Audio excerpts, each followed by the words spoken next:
और ये दो ही ऐसे दुश्मन हैं जो टूल्स आप कह सकते हैं जो इब्लीस यूज करता है।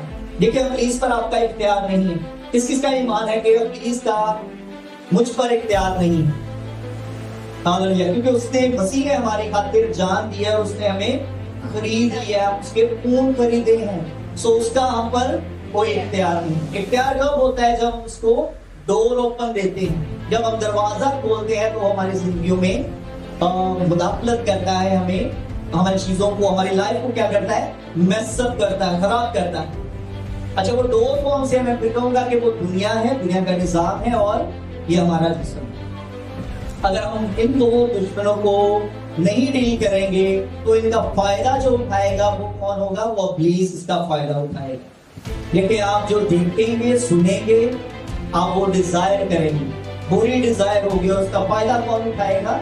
इब्लीस फायदा उठाएगा। ठीक है, तो हमें पहले जो डील करना है, हमें इन दो दुश्मनों से करना है। तो वो जो दुश्मन है, तीसरा जो दुश्मन है इब्लीस जो है, उस पर ऑलरेडी हम जीत चुके हैं। और जब हम ईमान के साथ यीशु नाम यूज करते हैं, इस्तेमाल करते हैं उसके अगेंस्ट, तो वो भागता है। बाइबल में लिखा है कि खुदा के मजबूत बनो और इब्लीस का मुकाबला करो और वो तुमसे भाग जाएगा। हालेलुया। सो इब्लीस को हम भगा सकते हैं यीशु नाम में, पर हम इस दुनिया के निजाम को और इस जिस्म को हम भगा नहीं सकते।